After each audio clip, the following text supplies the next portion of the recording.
जय हिंद everyone, welcome to my YouTube channel. मैं आप सभी को class 9th ICSE RS Agarwal का मैथ करा रहा हूं। तो मैंने चैप्टर 12 स्टार्ट कर रखा है बच्चों, पार्ट सेकंड है, ठीक है, पार्ट नंबर सेकंड। तो अब प्रूव दैट वाले क्वेश्चन आएंगे काफ़ी, ठीक है। चैप्टर नंबर 12 है, चैप्टर का नाम है area of parallelogram and triangles, ठीक है। तो अब मेरी बात को ध्यान से सुनना, पहले पहला पार्ट देख आना, ठीक है। मैं दोबारा थ्योरम्स बताऊंगा, ठीक है। मैंने इस बार सारे क्वेश्चंस लिख के भी रख लिए, क्योंकि क्या होता है कि देखो पूरी थ्योरम्स भी लिख के रख लिए, इसमें समय लगा, नो डाउट एट ऑल समय लगा, ठीक है। तो इससे इससे क्या होगा कि मेरे समय लग गया पहले, आपका समय बच जाएगा। जैसे अब मैं इसमें यहाँ लिखूंगा पूरा, तो उस चीज़ वाला समय बचेगा कि नहीं बचेगा, ठीक है।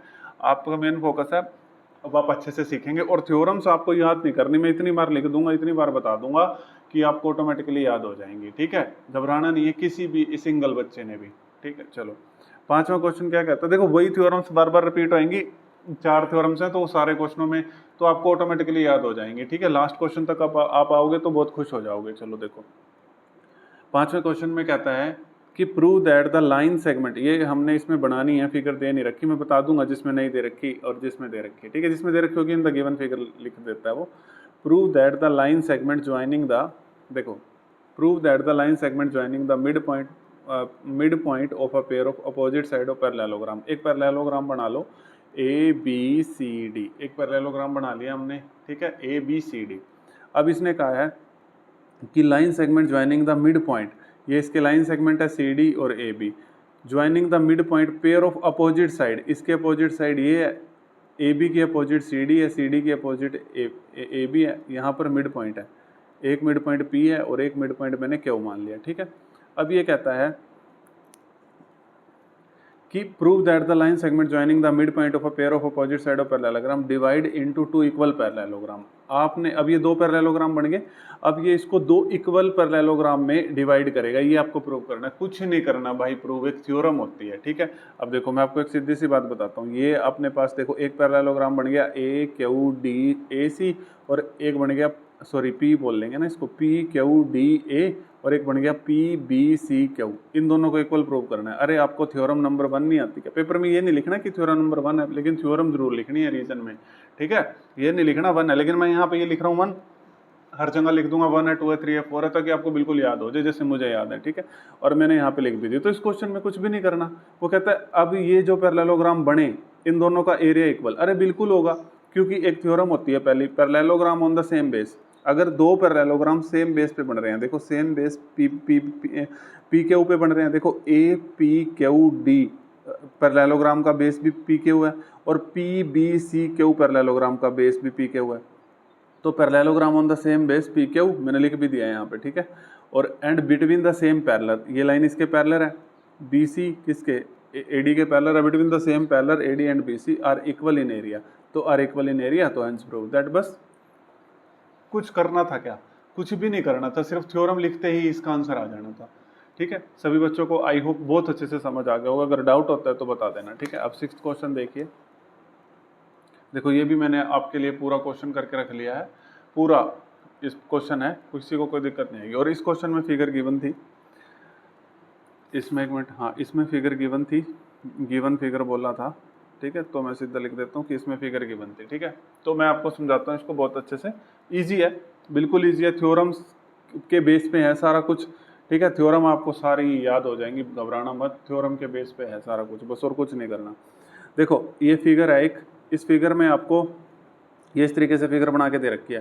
देखो इसका मतलब होता है, जैसे मैंने यहाँ पे एक डंडा, ये एक डंडा, यानी कि ये इसके इक्वल है, यहाँ पे 2 डंडे, यानी कि ये BC AD के इक्वल है, पहले ये क्लियर कर दूं, और AF BE के इक्वल है, यहाँ 3 डंडे हैं ना। तो आपकी बुक में ये इस तरीके से ये डंडे नहीं थे, आपकी बुक में एरो थे इसकी जगह, जैसे ये एरो, ये एरो, एक एरो था तो ये इसके इक्वल है, यहाँ पे 2 एरो थे, यहाँ पे 3 एरो थे, वो कोई दिक्कत नहीं है, ठीक है। एरो भी कर सकते हो। कई बच्चे ये एरो क्यों डाल दिए यहाँ पर, तो अगर किसी को नहीं पता तो शर्म वाली बात नहीं है, आराम से सीखो, कोई दिक्कत नहीं है। चलो अब हमने इसमें क्या करना है, देखो हमें एक पैरेललोग्राम दे दिया ABCD और एक पैरेललोग्राम है ABEF, तो हमें इसका एरिया दे दिया। देखो हमें एरिया ऑफ पैरेललोग्राम ABCD दे दिया, ABCD दे दिया, और ABEF का एरिया पूछ लिया, रीजन हम बता देंगे, रीजन मतलब वही थ्योरम कौन सी लगी। फिर area of triangle A B D भी और area of triangle B E F भी। पहले हम ये निकालते हैं first part area of triangle A B F. आपने इसका आंसर कर दिया होगा सर 90 आएगा इसका आंसर, आपने इसका आंसर कर दिया भाई। पीछे अभी आप मेरे को बता के आए हो, पीछे जो 5वें क्वेश्चन में अभी हमने करा है आपने आंसर कर दिया। बहुत प्यारे बच्चों, आपने करा ना थ्योरम 1 में। देखो हमने क्या करा, दो पैरेललोग्राम है, एक रहा ए बी ई एफ और एक पैरेललोग्राम है अपने पास ए B C D.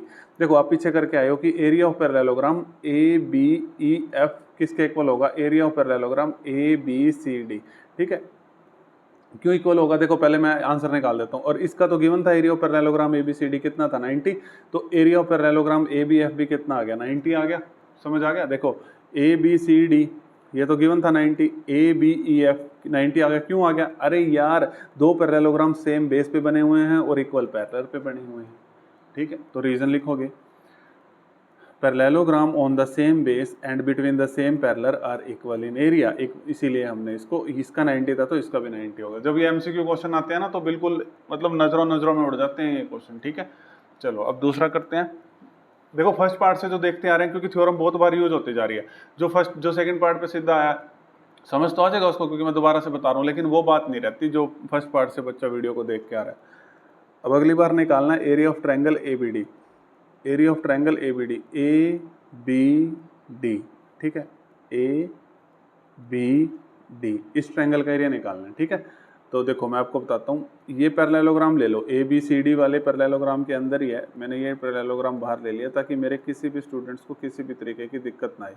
A B C D और ये वाला ये जो डायगोनल है। अब आपने एक थ्योरम पढ़ रखी है, फटाफट बताओ, आपने एक थ्योरम पढ़ रखी है, जल्दी हरी अप, जल्दी बताओ बच्चों, आई एम वेटिंग। इसने कहा है कि इसका इस ट्रायंगल का एरिया निकाल दो, area of triangle A B D का। ठीक है, अब आपको पता है पैरेललोग्राम में अगर डायगोनल, पैरेललोग्राम का डायगोनल अगर इसको देखो, यहाँ पे थ्योरम बताता हूँ। ठीक है, पैरेललोग्राम का डायगोनल क्या करता है, ट्रायंगल को दो इक्वल एरिया में, यहाँ पर ध्यान से देखो थ्योरम थर्ड लगेगी, diagonal of parallelogram divide it into triangle of equal area. ठीक है, तो देखो यही है ए बी सी डी के अंदर ये डायगोनल है बी डी, तो वही है देखो, तो दोनों इक्वल एरिया में। अब आपको पूरा एरिया पता है ए बी सी डी का, अभी आप यहाँ पे 90 दे रखा है। ठीक है, तो ये वाला निकालने के लिए आप सिर्फ क्या कर दोगे, इसका हाफ कर दोगे, क्योंकि ये दोनों एरिया आपस में इक्वल है। ठीक है, पूरा कितना था 90, तो ये वाला एरिया कितना आ जाएगा 45, ये भी 45 होगा और ये भी 45 होगा। तो यहाँ पे आप लिख दोगे area of triangle A B D half of area of parallelogram A B C D कितना है 90, और 90 का आप करेंगे 45, और रीजन मैंने ये आपके लिए लिख दिया।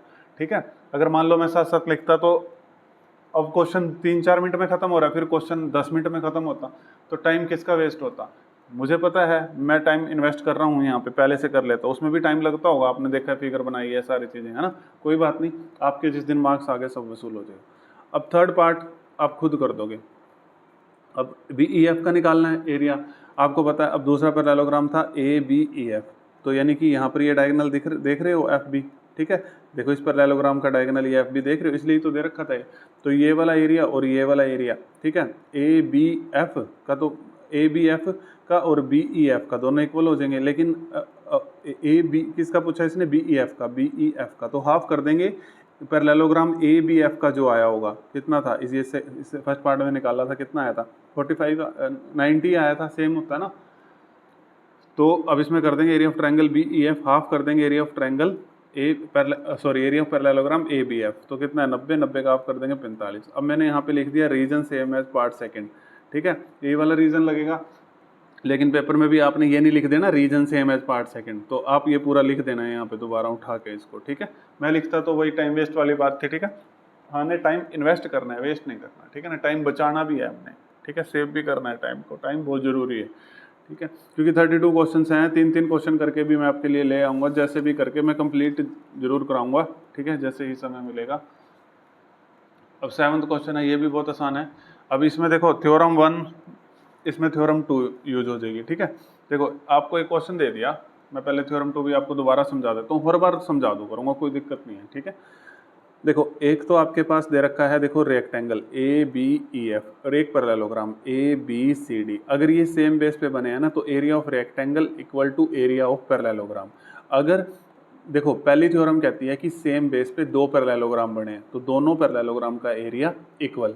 दूसरी थ्योरम कहती है कि सेम बेस पे एक पैरेललोग्राम बना है और एक रेक्टेंगल बना है, दोनों का एरिया इक्वल। यही ये थ्योरम कहती है। देखो ये थ्योरम ये रही second, area of a parallelogram is equal to the area of the rectangle on the same base and between the same parallel. देखो सेम बेस पे बना हुआ है ए बी पे, ठीक है, ए बी पे rectangle A B E F और ए बी पे parallelogram A B C D. अब क्वेश्चन नकली भाई, क्वेश्चन नकली, ठीक है।